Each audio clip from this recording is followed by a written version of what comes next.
Page number 483। पारिभाषिक शब्दावली। राजकीय मानक शब्दावली। प्रयोग की दृष्टि से शब्द तीन प्रकार के होते हैं। पहला सामान्य शब्द, दूसरा तकनीकी शब्द, तीसरा अर्ध तकनीकी शब्द।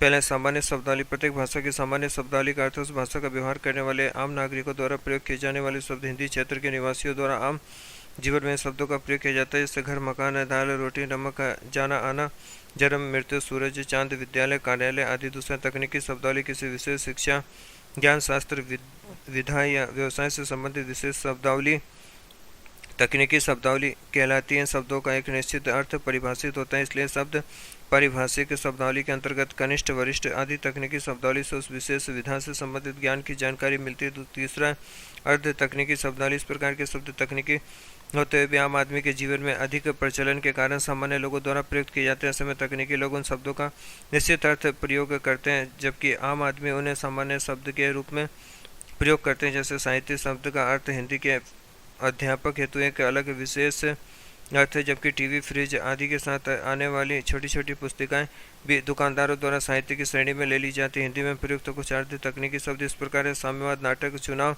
राज्य, राष्ट्र, आनंदवाद, कानून, कविता, चुनाव, युवा, समारोह, विधायक आदि। रचना के आधार पर शब्दों के भेद।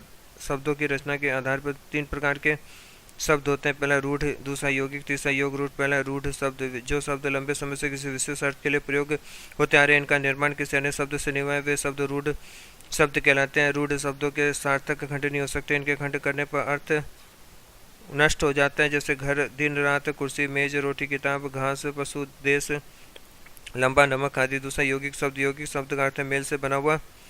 जो शब्द किसी रूढ़ शब्द तथा उपसर्ग या प्रत्यय अथवा अन्य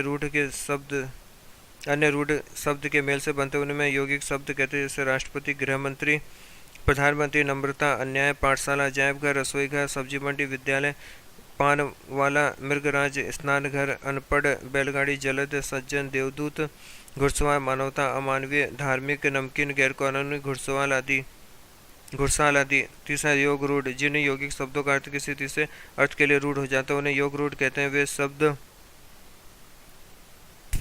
यौगिक होते हुए भी सार्थक खंडों से बने होने पर भी किसी विशेष अर्थ का बोध कराते हैं, जैसे पंकज, चारपाई, दशानन आदि। पंख का अर्थ है कीचड़, ज का अर्थ है उत्पन्न। पंकज का अर्थ है कीचड़ में उत्पन्न। कीचड़ में घास भी होती है और अन्य वस्तु भी पानी में उत्पन्न होती है, किंतु पंकज का अर्थ है कमल। इसी प्रकार हिमालय, पर्वत, हिम, बर्फ, धन, आलय, घर या हिमालय। यौगिक के हिमालय नामक रूढ़ हो गया। Page number 484। अन्य योगारूढ़ शब्द नील, धन, कंठ, नीलकंठ, शिव, पित्त, धन, अंबर, पीताम्बर, कृष्ण, महाधन, वीर, महावीर, हनुमान, एक दंत, एक दंत, गणेश आदि। व्याकरणिक प्रकार के आधार पर शब्दों का वर्गीकरण अपने विचार प्रकट करने के लिए अलग अलग स्थितियों में रूपांतरण करना पड़ता है। व्याकरणिक इकाइयों के प्रयोग की दृष्टि से दो प्रकार के शब्द होते हैं। पहला विकारी शब्द, दूसरा अविकारी शब्द।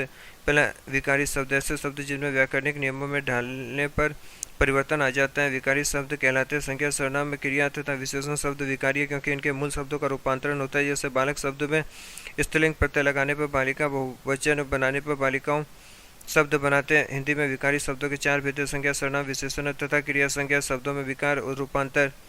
संख्या शब्द विकारी होते हैं। मूल शब्दों से निर्मित शब्दों की सूची इस प्रकार है: नारी, नारियां, नारियों, नारियों, बिंदी आएगी दूसरे में। पुस्तक, पुस्तकें, पुस्तकों, पुस्तिकाओं, पुस्तकों। सर्वनाम में विकार: मैं, मुझे, मुझको, मेरा, तू, तुम, तुम्हें, तेरा, तुझको, तुझे।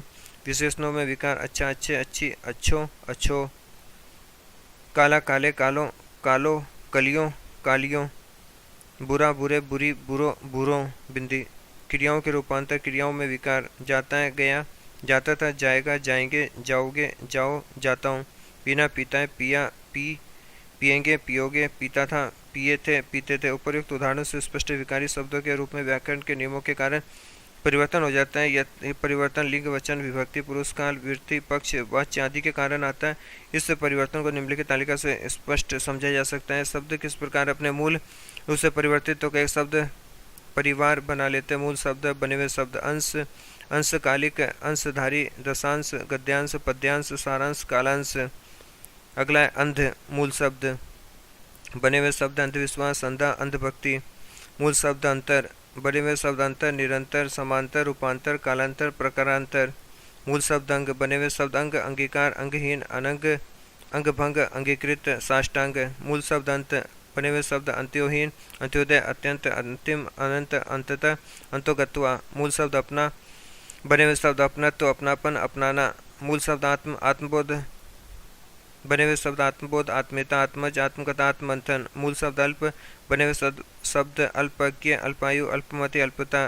मूल शब्द इंद्र, बने हुए शब्द इंद्रपुरी, इंद्राणी, इंद्रजाल, नरेंद्र, महेंद्र। मूल शब्द कथन, बने हुए शब्द कथनीय, कथानक, कथावस्तु, कथ्य, पुनर्कथन। मूल शब्द कर्म, कर्मवीर, कर्मचारी, कर्मनिष्ठ, कर्मफल, कार्मिक, कर्म क्षेत्र। मूल शब्द कवि, बने हुए शब्द कविता, काव्य, सुकवि, कवित्री। मूल शब्द उत्तर, बने हुए शब्द उत्तरदायित्व, उत्तरदाता, उत्तरापेक्षी, अनुत्तरित। दूसरा अविकारी शब्द, अविकारी शब्द वे होते हैं जिनमें लिंग, वचन, विभक्ति, पुरुषवाच्य आदि के कारण कोई परिवर्तन नहीं होता है, विजयों के तो अपने मूल रूप में बने रहते हैं, इस कारण उन्हें अव्यय भी कहा जाता है, जैसे आज, कल, अब, सदा, यहाँ, वहाँ, अरे, कौन, धीरे इत्यादि। अविकारी शब्द चार प्रकार के होते हैं। पहला क्रिया विशेषण, क्रिया की विशेषता बताने वाले शब्द जैसे आज, कल, अब, सदैव, इधर उधर, भली भांति, धीरे, सहसा, ध्यानपूर्वक। दूसरा संबंध बोधक, संबंध का बोध कराने वाले शब्द जैसे तक, भर, साथ, के, पहले, के, बिना, के अनुसार। जिससे समुच्चय बोधक, दो शब्दों या वाक्यों को जोड़ने वाले शब्द जैसे किंतु, परंतु, अतएव, इसलिए, या और। चौथा है विस्मय आदि बोधक, विस्मय, पीड़ा, शोक, हर्ष आदि भावों को व्यक्त करने वाले शब्द जैसे आह, अरे, शाबाश, ओह आदि।